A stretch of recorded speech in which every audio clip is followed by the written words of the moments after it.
Namaskar. Hello and welcome to 𝗣𝗃𝑔uru's channel. I'm your host Sree Iyer. Joining me today is a new guest, Advocate Valliappan, and he has secured the Sanatanis a huge victory in the Supreme Court. To know all about this, to know about Agama temples and other temples of Tamil Nadu, what this means for the average Sanatani and more, let's welcome our guest. Valliappan sir, namaskaram and welcome to 𝗣𝗃𝑔uru's channel. Yeah, namaskaram sir. Good evening to all in India, and of course good morning to the rest of the world, probably the US and other places. And that is why I said namaskaram is common for everybody, sir. So Yes. And thank you for your kind words, sir. So, Valliappan sir, you have secured a very, very significant victory because there has been a concerted attempt by the DMK government, and some say that it is being piloted remotely by some Christian groups. We'll not talk about that. Yeah. But I need to mention that because there is this person who has made Sanatana Dharma that he needs, and you are seeing the backlash now. Not going into politics, you're going into Agama Temple. Historically, these temples have been managed in a certain way. Can I give us start from temples of South India, their classification? What is the thing that is different about Agama temples, and what does this victory mean? Over to you. Okay. So let me clarify this first, sir. So as far as the term victory, I would still not accept it, because right now it is only by way of an interim protection from the Honorable Supreme Court that we got an order of stay, sir. So therefore, we'll have to wait for some time before we secure the victory that you just suggested now. See, as far as Tamil Nadu is concerned, I don't have to say that the speciality about Tamil Nadu is the temples, the architecture and the kind of pujas that we perform in Tamil Nadu is, in my opinion, completely different from the rest of India. At least leaving apart South India, it is completely different. If you take, for example, Kerala, there they follow the tantric method of worship. Yes. And in some places in Andhra Pradesh, the erstwhile Andhra Pradesh and Karnataka, this Agama system is followed. In Tamil Nadu alone, mainly the Agama practice is followed. In the rest of India, they may not be able to appreciate because they follow the Vaidika form of worship as per the Vedas, where everybody can touch the God. Whereas in south of India, especially Tamil Nadu, even a Madhadipadi or a pontiff cannot touch the God. So that is an essential difference in the form of worship that we practice. So that is why I say Tamil Nadu is unique, and its temple culture is far ahead of the rest of India. We have to accept that. I am a frequent going to various temples throughout India, and I find the temples in Tamil Nadu stand on a completely different footing. Now coming to Agamas, everybody, because of the fact that somebody has opposed Agamas, now everybody is aware. So in a way, I think it's a blessing in disguise. See, somebody opposes Sanatana Dharma, immediately all Hindus start Googling. So at least now there is awareness. So only when you question it, people know that. So both the extremes coexist in Tamil Nadu. If you see, in North, it's blind faith. In Tamil Nadu, the believers are very strong in their belief. Equally, the adversaries are very strong in their disbelief of the gods. Now, as you all know, the Agamas, right from the time the foundation stone is laid, the construction starts, the Bhumi Puja is done, the installation of the principal, that is the chief deities, and the other deities are installed, and the consecration of the temple, Kumbhabhishekam of the temple, and then the daily pujas, the special pujas, everything is determined by the Agamas. Now the HR&CE website of the Tamil Nadu state government says there are about 43,557 temples under its control. And we are only concerned mainly about roughly 3,000 to 3,500 temples which have been in existence for more than 800 years and which are governed by Agamas not only from the construction, but in carrying out of daily pujas. See, actually, in fact, the High Court has, in fact, appointed, directed a committee to be formed to identify temples constructed as per the Agamas. I would say it's a slightly a misnomer, because even the rest of the 40,000 temples are still constructed only as per the Agamas. It is only that the pujas are performed in these 3,000 odd temples as per the Agamas by the denominational Brahmins. So therefore, these 3,000 to 3,500 temples stand on a different footing compared to the rest of the 40,000 odd temples. And now people talk about all caste pujas and other. I would say that it has already been beautifully woven. If you see, for example, the Sivacharyas, they have their family deity as a Angalamman, where the pujas are performed by 1 year. And the 1 year, they have their family deity where pujas are performed by somebody else, by Smartha Brahmins. So therefore, the system is totally interdependent, and it is not as if for the first time the state government is trying to bring in all caste archakas and all those things. It has been there, it is intrinsic in the system, and it is well respected. Now they want to attack only one section. That is the problem. I don't want them to attack the rest of the people also.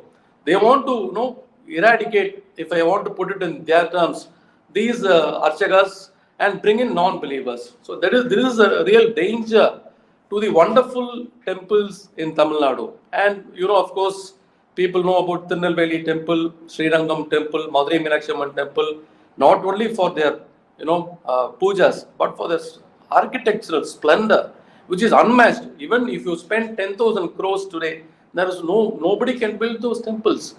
And if you bring in non-believers, imagine what will happen to all these temples. So that is what we are all fighting for. I'm only praying to all the Hindus, please wake up. Please wake up. It's not only for the denominational Brahmins, that is the Sivacharyas and Bhattacharyas, but it is for the rest of the Hindu community, the believers, to come together and fight this. But the people, unfortunately, don't seem to realize that. So this is my prelude, I can say, for the first of your question. Thank you so much, sir. The first question that comes to my mind is that, see, DMK likes to make money out of just about everything. Yes. And even in this particular case, by appointing somebody, they will take a bribe. A certain minister now who's sitting in jail for having accepted and then giving it back and trying to close the whole case, and now he's facing the music. So everything is a money-making opportunity, first of all. Second of all, these people, like I said in the beginning, viewers, there's a larger-than-life Christian influence over them. The reason I keep bringing this is because Christianity has nothing to do with Agamas. It has nothing to do with Sanatana Dharma, temples. Why are they butting in? The reason they are butting in is because once you pull people away from their normal habit of going to temples, then that area is ripe for conversion. That is the problem. People don't want to admit the 800-pound gorilla in the room, which is this. Murtis get stolen for the same reason. Because once there is no murti, people stop going to the temple. And once they stop going to the temple, then the missionaries and the proselytizers step in and start trying to convert. So this is another big problem. This is one side. There's also the other community which also wants to do something similar. They are doing love jihad stuff, which even our central government doesn't want to admit on the floor of the parliament. When everybody is screaming, look, there are so many of us affected. My point in all this is, one thing that we have to do, you and I, and you are younger than me, sir, and I'm happy that you have taken up this initiative, is we have to go back to our temples, guys. It doesn't matter. We have to go back to our temples and try and donate in little ways that we can. There are Agama temples that don't even have oil for lighting the lamps, leave alone paying salaries. It is such a critical situation. But now there is a ruling from Supreme Court. I stand corrected. So there is a ruling.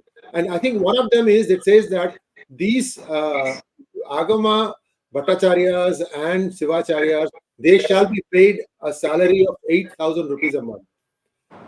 This is a huge step up. My recollection is they were getting hardly 500 rupees. Whereas the EO who sits outside and is always Yeah. looking around, where will I make money? That guy gets 15,000. He's got a government job. He's probably got a pension. He drives a car from the proceedings of the temple, some temples. At least, do you think the TN, HR&CE will implement this, or will they go in appeal and try to not put? These people have it out. They don't want anything to happen in any temple. This is clear-cut direction. Your thoughts? Yes, I want to be completely apolitical for obvious reasons. Of course. While appreciating whatever you said, to put things in perspective, I would say actually the Sivacharyas and Bhattacharyas are not fighting for money at all. That is my first, thing which people should understand. They're not even for the salary. It is only that they want to continue the tradition.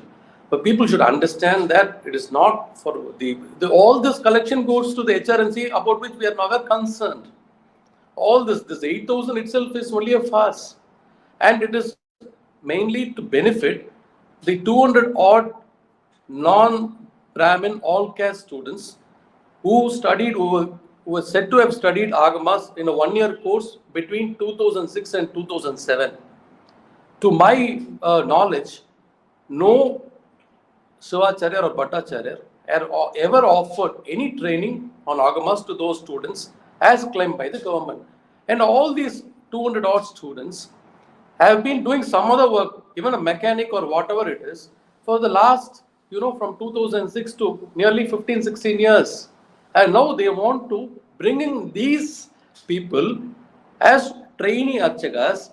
For that purpose, they said this 8,000 will be paid to them. So actually, even this 8,000 is not meant, in my view, to benefit any of the Sivacharyas or Bhattacharyas, but only to invite those people to come to temple, and apart from that, they'll be interested in the 𝗏 collection. And you please see, all these people are trying to be put inside only temples like Tiruvannamalai, Srirangam, Samayapuram, where a lot of people come, where there are a lot of, they don't bother about the remote temples in Tirunelveli district or in 𝗤𝙁𝘁 or Kumbakonam, where the Sivacharyas and the Bhattacharyas, without expecting anything in return, do the poojas 4 or 5 times a day, without any returns whatsoever. So therefore, we are not even fighting on the question of money. We are all trying to do something, to pull up something for the Sivacharyas. But our first goal is to protect their right. Then the other things will automatically flow, is my answer to this 8,000 issue. So where do things stand today, sir? At least, see, I have to be brutally honest, viewers. I was at Madurai Meenakshi Amman temple. This was about 8-9 months ago. And I stood there and I was watching the puja being done. Now, if you go there today, you'll see a big sign saying that if you want the archana to be done in Tamil, then you can contact this person, and they will do it for you. Then I was asking the person standing beside me, who was a long-time bhakt, said, how many people actually have their puja vidhanam done in Tamil? And the guy just shook his head and says that no one says. Then why do we have this board? The government wanted to put that board, they have put it.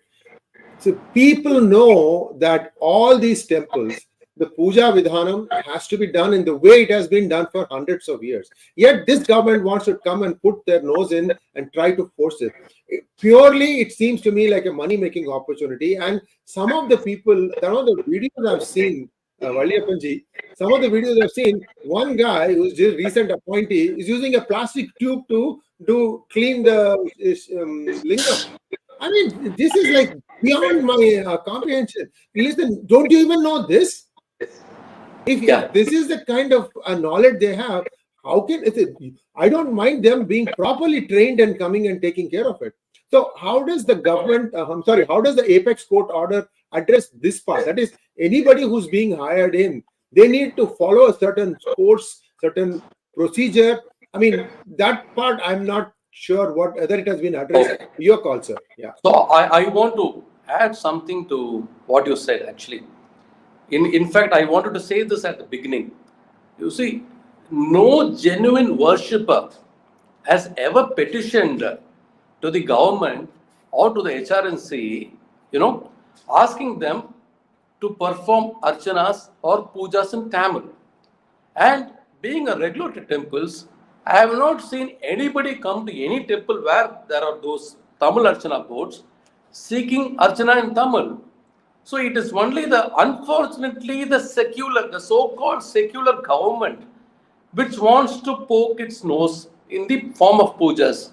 My grievance is, you don't even believe in the God that we believe in. Why do you want our freedom of religion under Article 25 and the right to manage our religious affairs under 26? You're taking away.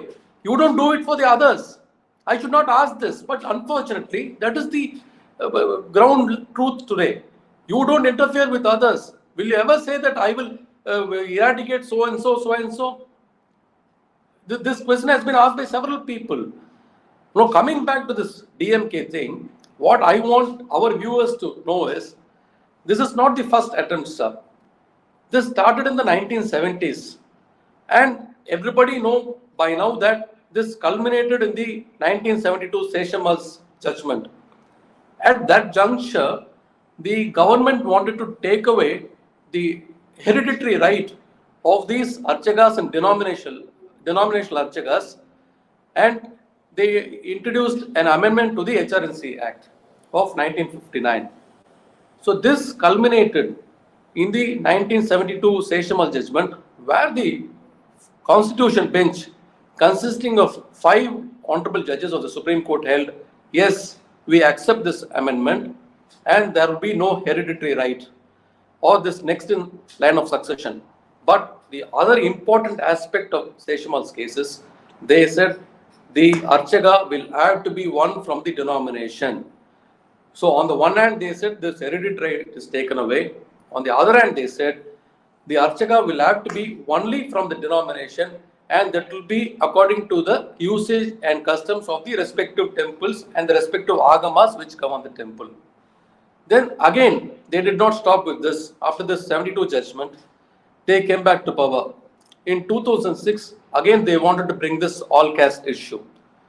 So this culminated in a judgment 10 years thereafter in 2016. That is by the Honorable Justice Ranjan Gogoi and Justice N.V. Ramana in 2016, where they supplemented the judgment that was given in 𝗤𝗍𝘆's case, and they also said that there is a right under Article 16(5) of the Constitution for every denomination. If a right is conferred by customs or usages to perform pujas in any temple, that right will have to be accepted. This is the clarification they gave in 2016. And now again they came back to power in 2021, we all know. They came forward with several advertisements. Again, the very same issue which they failed in their earlier 2 attempts. They wanted to, bringing the all caste people inside these agamic temples. We are not, preventing them from building temples, like they build hospitals or colleges. They can build any number of temples and put all these 1-year certificate to archagas there. But they wanted to destroy our tradition. So therefore, we filed a batch of writ petitions, and this culminated in the 2022 judgment before the division bench of the Madras High Court. Madras High Court said, no, you cannot, in respect of agamic temples, introduce any rules determining their qualification, and also directed appointment of a 5-member committee to identify the agamic temples. As far as the agency is concerned, they already have a list, and every temple has got a register which says that it is only for the purposes of the court. They wanted a constitution of a committee so that the government does not intervene with the rights of the archagas and agamic temples. But despite all this, a single judge recently, when a similar advertisement was challenged, this advertisement pertained to a 2018 issue in respect of 𝗤𝙭𝙀 temple in Salem. This learned single judge, without having regard to the Constitution bench judgment of 𝗤𝗍𝘆, which was followed by a two-member bench judgment of the Supreme Court, and also accepted by a division bench of the Madras High Court, said that pedigree of caste will have no role to play if the Archaka is otherwise qualified. At this juncture, I want to add one thing. See, Agamas decide the manner in which the temple is to be built, where the idols have to be, instead of all this. The very same Agamas say who has to perform the pujas. There are clear proof there to show that only these denominational Brahmins, namely the Adi-Saivas or Sivacharyas, or the respective Pancharatra or 𝗣𝗂𝘁 Bhattacharyas, who can perform pujas. So once we believe the Agamas, we'll have to accept that in toto. We cannot question one part of it. I will accept the temple, I will accept the construction, I will accept the pujas, but the pujaris will be my choice. That is simply not available to them. So now you can see how for the last 53 years, the very same government, when it comes to power, tries to eliminate, and this only confirms whatever you said earlier, that it is probably some vested interest. I don't want to comment because you have said so many things about that, which I Mr. Valliappan is being very careful with his words, and I completely understand and appreciate where you're coming from, sir. However, I am not bound by such. I understand where we are coming from. We all know. And most important thing, viewers, is this is not the last word on this. This is just the beginning. And I'm going to be having Sree Valliappan come back and keep us updated as this thing goes through many stages. Clearly, even if you have got a constitutional bench judgment from Supreme Court, state government of Tamil Nadu has been known to not comply with the order and be in contempt. And you know how long it has been in contempt? There was an order in 1967 about a property called Vandiyur, which belonged to the Madurai Meenakshi temple. Today, that property is worth thousands of crores. This is the heart of today's Madurai. And this judgment was a Supreme Court judgment. It was given by the Chief Justice of that time, Mr. 𝗤𝗧𝙠.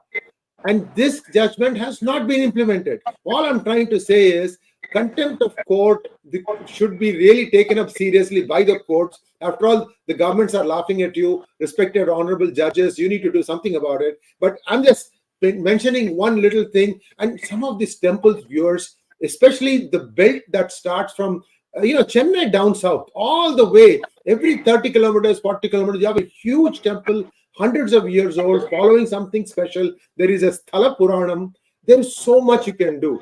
I mean, we all run, and we don't have time to do our puja. So I completely respect anyone who, takes time out, goes to their native place, pray there, even if it is twice a year. That is the most important thing you can do. Sir, thank you so much for joining us and explaining this. We'll be back again, viewers. Please like, share, and subscribe to our channel. Last word from you, sir, and then we can call it a wrap.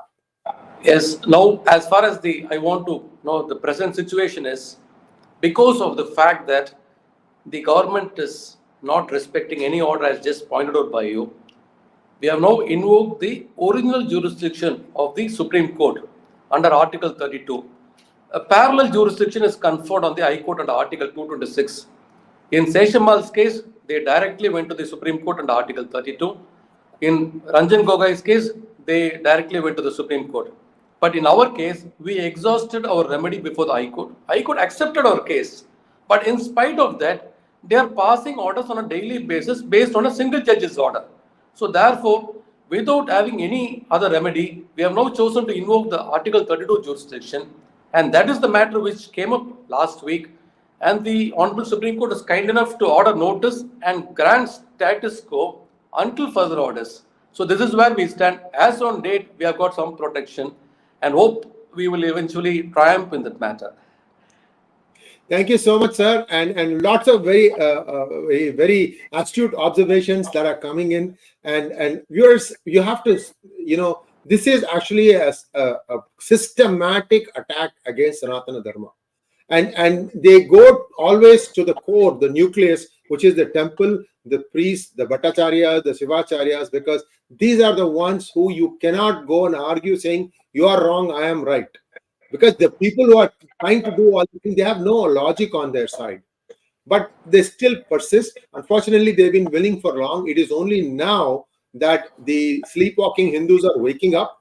There is still more to be done. But again, we can only make a beginning, and we are going to continue doing this. And I'm hoping that Sree Valliappan will come back and grace our channel again and keep us updated on all this. We also, viewers, you have heard T.R. Rameshji come on several occasions on our channel to explain some of the specific nuances, like, for example, the Chidambaram temple or the 𝗤𝘖𝑆wara temple and so on and so forth. You've watched my videos on 𝗤𝘖𝑆wara temple, how 1,000-year-old temple, 66 meters long Gopuram, 0 degrees tilt, 0 degrees tilt, leaning tower of Pisa, already leaning, it might even fall one day. Monuments in London, in Germany, everywhere, they're all listing. Only this temple is 0 degrees, guys. It's straight up the way it was 1,000 years ago. And amazing architect. It's just one temple. I can just go on and on. Thanks again for joining. Namaskar. Thank you. Namaskar.